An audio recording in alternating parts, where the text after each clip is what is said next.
Mangalayatan university का अपना radio station radio Narad 90.4 FM, जन जन की मंगलवाणी।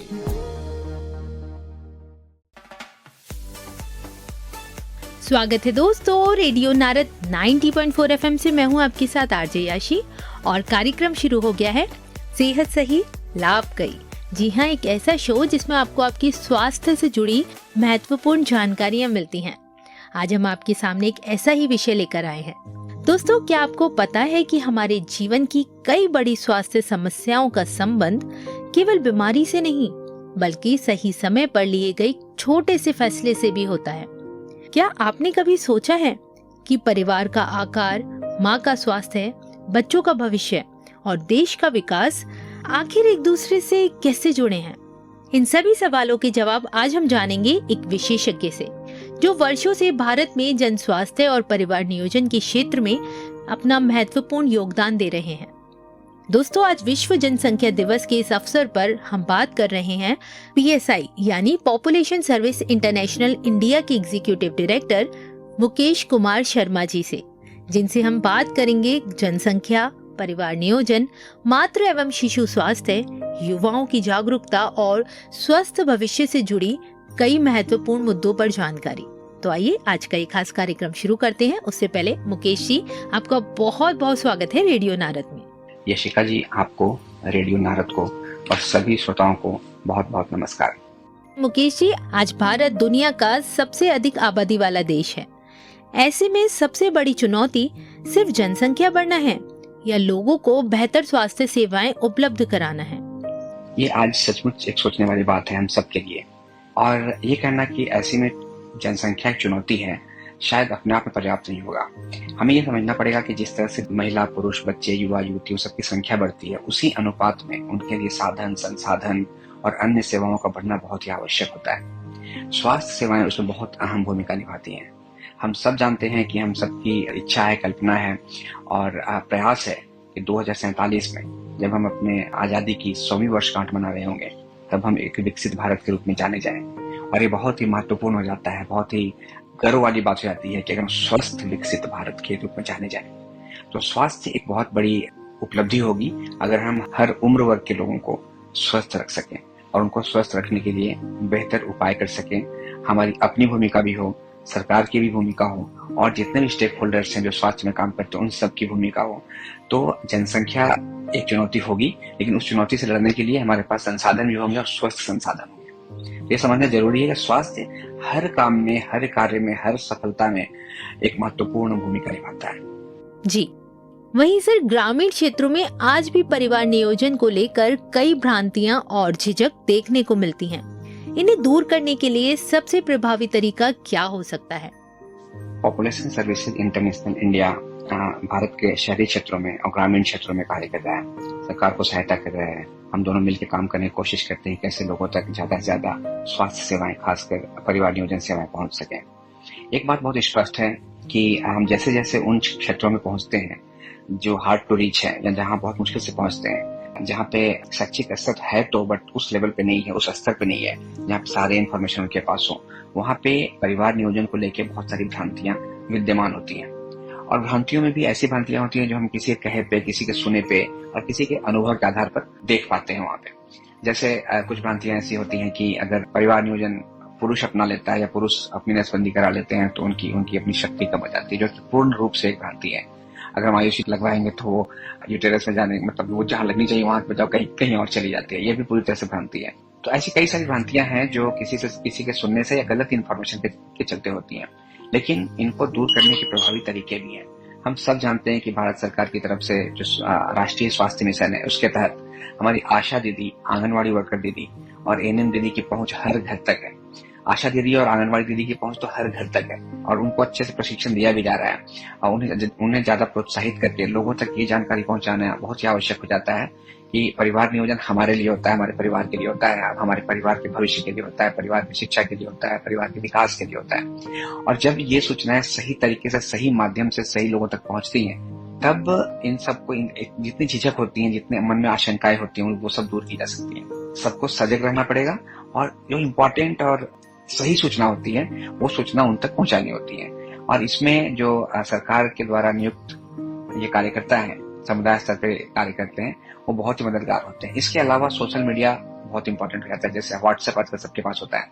सिर्फ ये ध्यान रखना होता है कि सोशल मीडिया से सही जानकारी लोगों तक पहुंचे, क्योंकि सोशल मीडिया से गलत जानकारी भी पहुंच सकती है। तो ध्यान रखना होता है कि कौन सा स्रोत है, वो कौन सा लिंक है या साइट है, कौन से वेबसाइट है या कौन से मैसेजेज है जहां से सही जानकारी आ रही है, उन सही जानकारी लोगों तक पहुंचानी होती है। तब इन झिझक को आराम से दूर किया जा सकता है। जिन लोगों ने सेवाएं ली हैं वो अगर अपना अनुभव साझा करते हैं समुदाय के साथ, अपने पीयर के साथ, अपने हम उम्र के साथ, तो वो भी बहुत ज्यादा कारगर सिद्ध होती है। Population services international India in सब चीजों पर सरकार के साथ काम कर रही होती है, सरकार को मदद कर रही होती है। ओके, वहीं मुकेश जी ये भी बताएं कि कई दंपत्ति परिवार नियोजन के बारे में तब सोचते हैं जब उनके 2 या 3 बच्चे हो जाते हैं। जागरूकता की शुरुआत आखिर कब से होनी चाहिए, विवाह से पहले या पहले बच्चे से पहले? यशिका जी, ये बहुत ही महत्वपूर्ण सवाल है और हम सबको ये समझना पड़ेगा कि परिवार नियोजन के बारे में किसी भी दंपति को शादी के बाद या 1 बच्चे हो जाने के बाद या 2 बच्चे हो जाने के बाद नहीं सोचना होता है। वास्तविकता यह है कि शादी से भी पहले सोचना होता है। अगर आप हमारे देश की आबादी देखें तो हमारे देश में युवा आबादी सबसे ज्यादा है। देश की लगभग 60% से ऊपर की जनसंख्या 25 साल से कम उम्र की है। अभी ये सही समय है कि हम सही समय पे उन्हें सही जानकारी दें कि परिवार कैसा होना चाहिए, शादी कब करनी चाहिए, बच्चे कितने होने चाहिए, बच्चों के बीच क्या अंतर होना चाहिए, अंतर रखने के क्या क्या साधन उपलब्ध हैं, और कैसे बच्चों के बीच में अंतर रखने से और परिवार अपने हिसाब से सीमित रखने से कई और चीजों में परिवार को मदद मिलती है, परिवार को स्वस्थ और समृद्ध बनाने में मदद मिलती है। तो इसकी जागरूकता और उसके बारे में जानकारी देना विवाह के काफी पहले से शुरू कर देना चाहिए। और इस डेमोग्राफिक डिविडेंड इसको हम कहते हैं, जहाँ पे युवा आबादी सबसे ज्यादा होती है, यहाँ ये बहुत ही आवश्यक हो जाता है कि हम उनको समय से पहले ये सारी जानकारी मुहैया करा सकें। जी, वहीं सर बार बार गर्भधारण का महिलाओं के स्वास्थ्य पर क्या प्रभाव पड़ता है? मातृ स्वास्थ्य और एनीमिया जैसी समस्याओं से इसका कोई संबंध हो सकता है? यशिका जी, आपके इस सवाल से मुझे एक अपने हिंदी या संस्कृत का वो लाइन याद आ गया, अति सर्वत्र वर्जेत। किसी भी चीज का बहुत ज्यादा होना हमेशा हानिकारक होता है।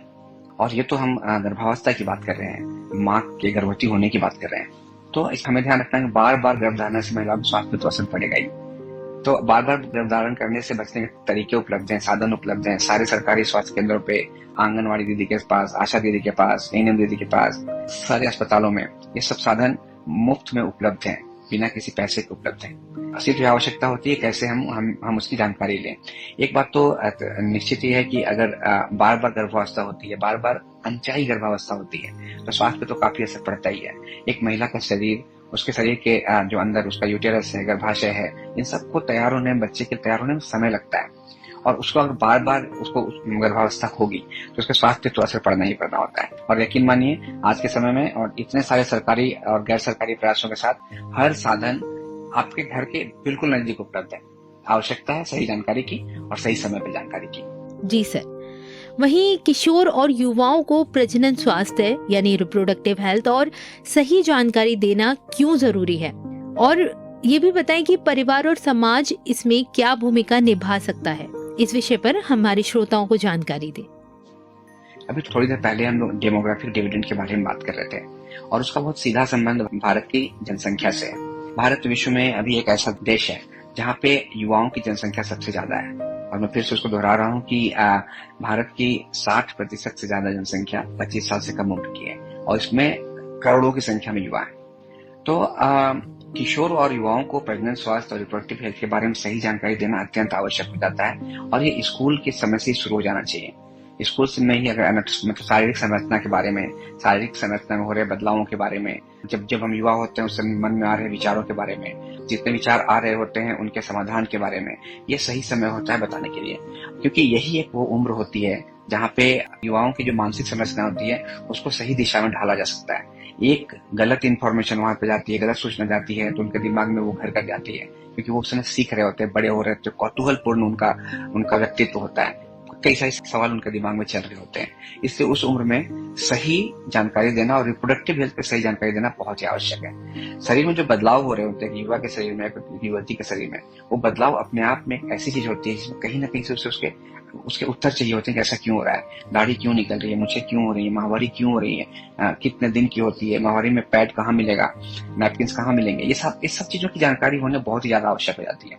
तो हमें अपनी मान्यताओं, धारणाओं और मिथ को पीछे छोड़ के ये समझना पड़ेगा कि युवाओं को कैसे हम ज्यादा से ज्यादा इसके बारे में सही जानकारी दे सकें। और मेरा यकीन मानिए, आप जानकारी दें या नहीं दें, उनके पास जानकारी होती है, और हम जैसे लोग जानकारी नहीं देंगे तो उनके पास गलत जानकारी भी पहुंच सकती है, जो बहुत ही ज्यादा हानिकारक हो सकती है। मैं आपकी बात से पूरी तरह सहमत हूँ। मुकेश जी, आज भी कई लोग मानते हैं कि परिवार नियोजन की जिम्मेदारी केवल महिलाओं की होती है। पुरुषों की भागीदारी इस दिशा में कितनी महत्वपूर्ण होनी चाहिए और आज कैसी है, इस बारे में भी बात करें।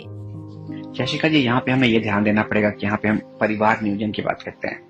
हम जब परिवार शब्द का इस्तेमाल करते हैं तो केवल महिला या केवल पुरुष नहीं होते। हम सबको समझना पड़ेगा कि परिवार नियोजन केवल महिलाओं की जिम्मेवारी नहीं है। यह सच है कि महिला गर्भवती होती है, महिला एक बच्चे को जन्म देती है, 9 महीने तक अपने पेट में बच्चे को रखती है, उसके साथ उसके वो 9 महीने गुजरते हैं और तब बच्चे का जन्म होता है। लेकिन हमें ये नहीं भूलना चाहिए कि इस बच्चे के जन्म में पुरुष का भी उतना ही योगदान होता है।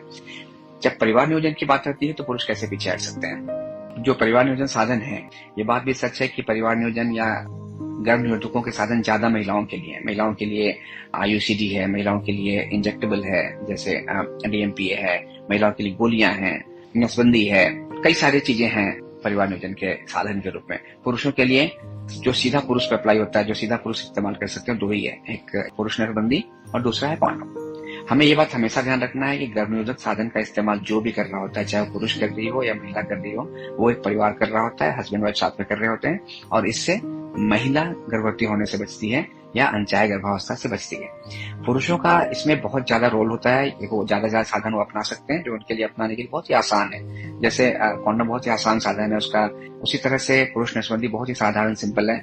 और पुरुष नसबंदी में मॉर्बिडिटी या मोर्टेलिटी, मतलब बहुत कोई बीमार हो जाएगा, किसी की मृत्यु हो जाएगा, ऐसा कुछ भी नहीं है। तो बहुत आसान है, बहुत सिंपल है, बिना चीरा टाका का है, तो आगे बढ़ के सभी कर सकते हैं। और इससे बड़ी बात है कि परिवार नियोजन साधन जो भी अपनाए, पुरुष या महिला आपस में बात करके अपनाए, और उसमें पुरुषों का ही उतना ही सहयोग हो। पुरुष भी आगे बढ़ के बोले कि हम दोनों में से, हम पति पत्नी में से जो भी साधन अपना रहा है, हम दोनों बात कर लेते हैं आपस में, और उसके बाद दोनों की सहमति से अपनाते हैं। तो ये बहुत बड़ा सहयोग होता है एक महिला के लिए, एक युवती के लिए। और पुरुष अगर आगे बढ़कर खुद साधन अपनाता है, फिर तो ये बहुत ही ज्यादा बड़ा सहयोग होता है। जी, वहीं आज भी इस समय में भी देखा गया है कि कम उम्र में शादी और जल्दी गर्भ धारण से माँ और बच्चे दोनों के स्वास्थ्य पर जोखिम होते हैं। इसे रोकने के लिए हम क्या कदम उठा सकते हैं, हमारे श्रोताओं को बताएं। कम उम्र में शादी और जल्दी गर्भधारण से माँ और बच्चे दोनों के स्वास्थ्य पर असर पड़ता है। हमें समझना पड़ेगा कि इसे हम टू अर्ली करते हैं। मतलब अगर बहुत जल्दी प्रेगनेंसी होती है तो माँ के स्वास्थ्य पे, उसके जान को उतना ही खतरा, बहुत ज्यादा खतरा बढ़ जाता है। अभी अच्छा है कि सरकार ने जो शादी की उम्र है वो बढ़ा दी है, और अब अच्छा है कि महिलाएं भी अपने आप को, या लड़कियां युवतियां अपने आप को सुरक्षित महसूस करती होंगी कि उन्हें जल्दी गर्भधारण नहीं करना पड़ेगा। दूसरा है जो हमारा सामाजिक दबाव होता है, वो सामाजिक दबाव बहुत ही बड़ा होता है। दंपति की नई शादी हुई रहती है ना, तो जब भी कोई उनसे मिलता है, पहला सवाल ये पूछता है, कोई खुशखबरी है क्या, कोई नया समाचार है क्या। तो हमें नहीं पता कि पूरे समाज को इस बात की क्यों इतनी ज्यादा चिंता रहती है कि जैसी शादी हो गई हो वैसे ही गर्भधारण हो जाना चाहिए।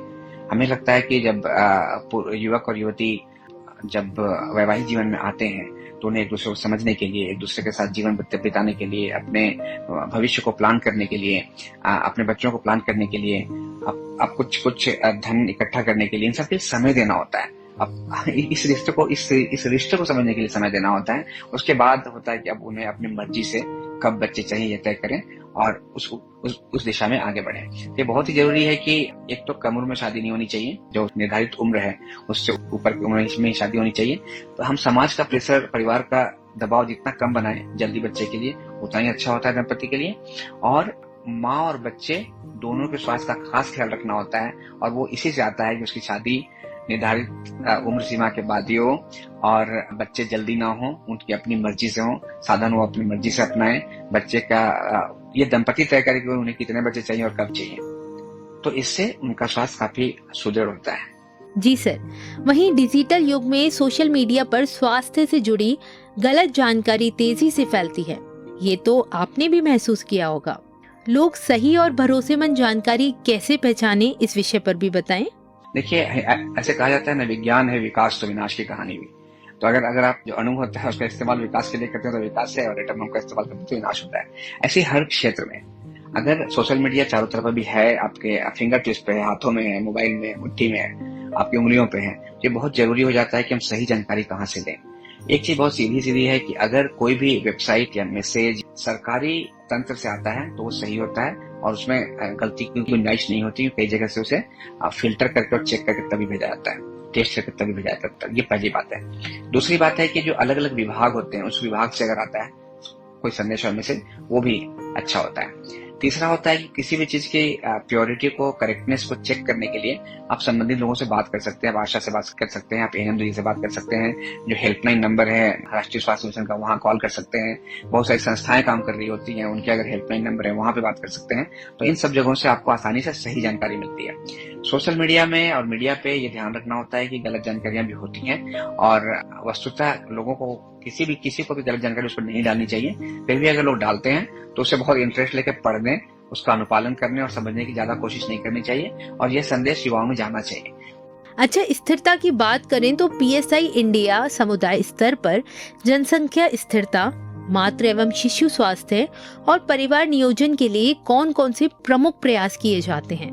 पॉपुलेशन सर्विसेज इंटरनेशनल इंडिया अर्थात पीएसआई इंडिया कई स्तर पे काम कर रहा होता है और हमारा मुख्य मकसद ये होता है कि हम एक दंपति को, एक स्कूल या कॉलेज में पढ़ रहे युवा को ये संदेश जरूर से दे पाए, सही संदेश जरूर पहुंचा पाए कि विकास क्या होता है, परिवार नियोजन क्या होता है, गर्भ निरोधक क्या होता है, गर्भावस्था क्या होती है और इन सब को कैसे व्यवस्थित रूप से प्लान किया जा सकता है, इसकी व्यवस्थित रूप से कैसे योजना बनाई जा सकती है। और हर स्तर पे काम करने का मतलब कि हम समुदाय के साथ भी काम कर रहे हैं तो होते हैं, तो आशा दीदी, एएनएम दीदी, आंगनबाड़ी दीदी और इन सभी सामुदायिक कार्यकर्ताओं का प्रशिक्षण में हम सरकार को सहयोग कर रहे होते हैं। इन दोनों को जो आईसी मटेरियल्स होते हैं जिसके थ्रू जिसके माध्यम से ये संदेश पहुंचाते हैं लोगों तक, उसको बनाने में, उसको विकसित करने में, सरकार के अप्रूवल के बाद उसको बांटने में, डिस्ट्रीब्यूट करने में उनको मदद कर रहे होते हैं। सोशल मीडिया पे जो व्हाट्सएप ग्रुप्स हैं और जो एक्स हैं एंड फेसबुक है और ट्विटर है, लिंक्डइन है, इन सब जो संदेश जाते हैं उसको डिजाइन करने और उसको प्रसारित करने में मदद कर रहे होते हैं। मातृ एवं शिशु स्वास्थ्य का बहुत ध्यान रखा जाता है इस पे, क्योंकि मातृ मृत्यु दर और शिशु मृत्यु दर कम करने में सरकार को हम लोग मदद कर रहे हैं और यकीन मानिए फिर से परिवार नियोजन और गर्भ निरोधक एक बार फिर से बहुत बड़ा रोल प्ले करते हैं। यहाँ पे बहुत बड़ी उनकी भागीदारी होती है। कुछ भी नई चीज आती है, जैसे अभी आपने परिवार नियोजन में 2 नए मेथड आ गए हैं, इम्प्लांट और न्यू कॉन्ट्रासेप्टिव, मतलब जो इंजेक्टेबल था वो सबक्यूटेनियस आ गया, सिर्फ स्किन के नीचे इंजेक्शन से होता है। इन दोनों में कई राज्यों में इसको रोल आउट करने में हम सरकार को मदद कर रहे हैं। अभी तक हम 7-8 राज्यों में मदद कर चुके हैं, कुछ और संस्थाएं भी मदद कर रही हैं। तो समुदाय को सेवाओं से जोड़ना, सेवाओं को समुदाय से जोड़ना और सेवा और समुदाय के बीच में कुछ अगर बाधाएं आती हैं, अड़चने आती हैं, समस्याएं आती हैं तो उसमें सरकार को मदद करना ये पीएसआई इंडिया का मुख्य कार्य है। हमेशा एक बात ध्यान में रखना होता है कि अगर हम किसी एक व्यक्ति को मदद करते हैं तो हमें उस दिन का किया गया अपने कार्य को सबसे अच्छा कार्य मानना चाहिए। और मुझे बहुत गर्व होता है कहते हुए कि पीएसआई इंडिया में जितने लोग काम कर रहे होते हैं इन 12-13 राज्यों में, उन सब लोगों का सबसे बड़ा योगदान होता है समुदायों को, महिलाओं को, युवाओं को, युवतियों को स्वास्थ्य से जोड़ना, सरकारी स्वास्थ्य से जोड़ना और उनको उन तक सेवाओं तक पहुंच बढ़ाना। जी मुकेश जी, और ज्यादा समय न लेते हुए मैं आपसे संदेश जानना चाहूंगी कि विश्व जनसंख्या दिवस के इस अवसर पर आप हमारे श्रोताओं को, विशेषकर युवाओं, नवविवाहित दंपतियों और परिवार को क्या महत्वपूर्ण संदेश देना चाहेंगे? यशिका जी, इस विश्व जनसंख्या दिवस पर बहुत एक छोटा सा और सिंपल सा संदेश है। आप ध्यान रखना, आप भारत देश का परिवार हो। दूसरा हमें ध्यान रखना है नवविवाहित दंपतियों को कि अपने मन में झिझक बिल्कुल न रखें। आप लोग आपस में जरूर से बात करें। पति पत्नी आपस में बात करेंगे तो बात करने से बात बनती है, हम सब जानते हैं। तो बिल्कुल झिझक न रखें। परिवार नियोजन साधनों के बारे में निर्भीकता से बात करें, निर्भीकता से पूछें और जो सरकारी साधन उपलब्ध है उनके बारे में भी सरकारी लोगों से, गैर सरकारी लोगों से बातें कर सकते हैं। परिवार के बारे में मेरा ये संदेश है कि हम परिवार में जब भी एक नई शादी होती है, एक जोड़ा आता है घर पे, तो वो हमारे परिवार का एक अभिन्न अंग होता है। हमें सिर्फ यही ध्यान नहीं रखना है कि वो उन्हें अच्छे से खाना मिले, अच्छे से घर में रहें, अच्छे से कपड़े मिले, ये भी ध्यान रखना होता है कि वो कैसे स्वस्थ रहते हैं। और ये बहुत जरूरी होता है कि अगर तुरंत वो बिना परिवार नियोजन के बच्चों में अगर चले जाते हैं तो उनके बहुत सारे सपने या बहुत सारे सोच वहीं रुक जाती है। तो परिवार को मदद करना चाहिए कि वो अपना निर्णय खुद ले सके कि उन्हें कितने बच्चे चाहिए और कब चाहिए, और उसमें परिवार को मदद करनी चाहिए। एक चीज लास्ट में मैं जरूर से ये बोलना चाहूंगा कि स्वस्थ, सुरक्षित और जिम्मेदार भविष्य की तरफ हम कदम बढ़ाते हैं, और एक तभी बढ़ा सकते हैं जब हम सब मिलकर रखेंगे। हमें बिल्कुल नहीं भूलना है कि इस साल का जो थीम है, जो विषय है, वो है युवाओं की आशाओं और आकांक्षाओं को साकार करना, आज के लिए भी और भविष्य के लिए भी। और हम सब जानते हैं आज का किया गया कार्य हमें आज तो फायदा देता ही देता है, आज का किया गया कार्य हमें भविष्य के लिए फायदा देता है। हम आज का सोचें और भविष्य का भी सोचें। आप सबको बहुत बहुत धन्यवाद। आपने बहुत ही सटीक और बहुत ही अच्छी जानकारी दी मुकेश जी। मैं और मेरे श्रोता को इस विषय पर काफी जानकारी और समझदारी से निर्णय लेने की सलाह मिली है। आपका बहुत बहुत धन्यवाद सेहत सही लाभ कई के इस कार्यक्रम से जुड़ने के लिए और हमारे श्रोताओं को इतनी सारी जानकारी देने के लिए।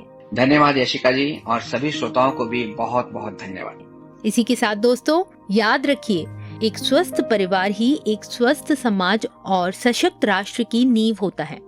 सही जानकारी अपनाइए, स्वास्थ्य सेवाओं का लाभ उठाइए और परिवार नियोजन से जुड़े निर्णय सोच समझ कर लीजिए। इसी संदेश के साथ मैं अजय याशी अब आपसे विदा लेती हूँ। फिर मिलते हैं अगले ही कार्यक्रम में सेहत सही लाभ कई की कुछ और भी जानकारी लेकर। तब तक के लिए बने रहें रेडियो नारद पर। रेडियो नारद 90.4 FM, जन जन की मंगलवाणी। Stay tuned.